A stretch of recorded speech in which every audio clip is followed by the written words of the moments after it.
My name is Edward Anthony Kempton, and I'm a first-year medical student at UCSF. I was asked by Carlene Parto, on behalf of herself and We Lead Surgery, to speak out in support of veterans this Memorial Day weekend. Although I am by no means perfect in my actions, and I'm certainly not vocal, I consider myself to be an ally. One of the most influential and strongest people that I have ever known is my mother. Being raised by someone like that, I've never understood how some people can view women as being less than the equal of men. Another group that I tried hard to be an ally for is veterans. Prior to medical school, I served nearly 11 years in the U.S. Navy.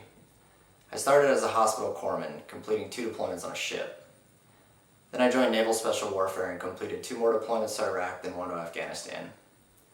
I was fortunate enough to be able to continue to follow my passion for medicine there, but moved into a combat role and focused on traumatic injury.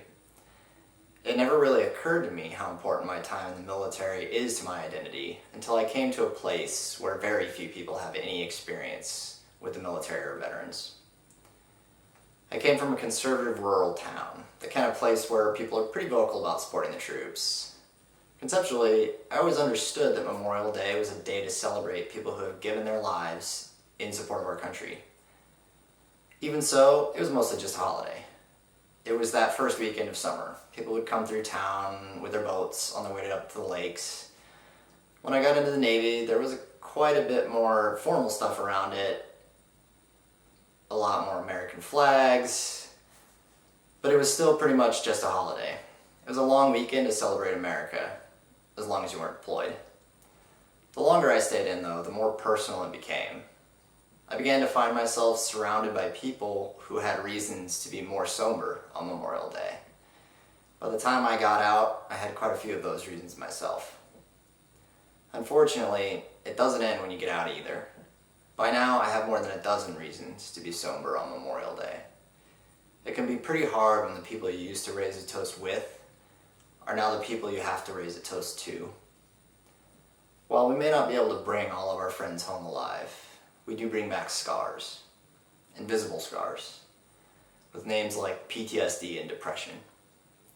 Depending on the study, PTSD is 2 to 4 times more prevalent in combat veterans than civilians. 20 veterans killed themselves every day in 2014, a rate 21% higher than their civilian counterparts. Combat is not the only thing that leaves us with scars, though. The same data showed that the suicide rate among female veterans was 2.4 times higher than for civilian females. More than half of female veterans report having been sexually harassed in the military. 1 in 4 reports being sexually assaulted. I don't walk around wearing a sign to advertise any of this, though.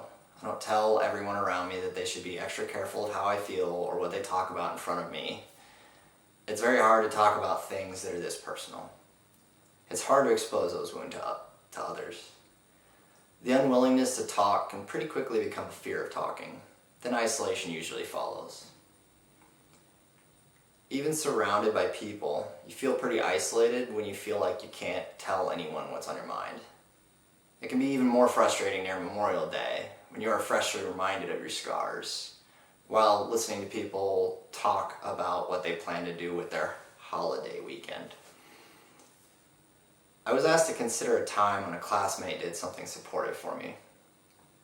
Rather than something that a single classmate did, what comes to mind is an event organized by and for our class called Mental Illness Among Us.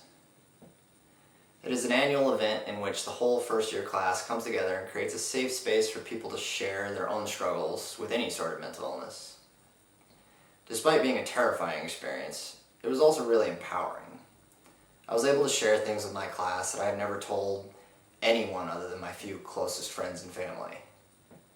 I would encourage all groups who wish to support one another to organize similar methods of support, to seek out the stories that are often hidden amongst their own members. Just giving someone who is struggling that chance to tell their story, then listening in a non-judgmental way is a very powerful thing. I'm only speaking today because I was once again given that invitation, a chance to advocate for myself and other veterans. Ultimately, I do want everyone to have a good time on Memorial Day. Life is stressful enough. Whether you are a student, a professional, or a veteran, This is a good chance to take a break, slow down, and take care of yourself.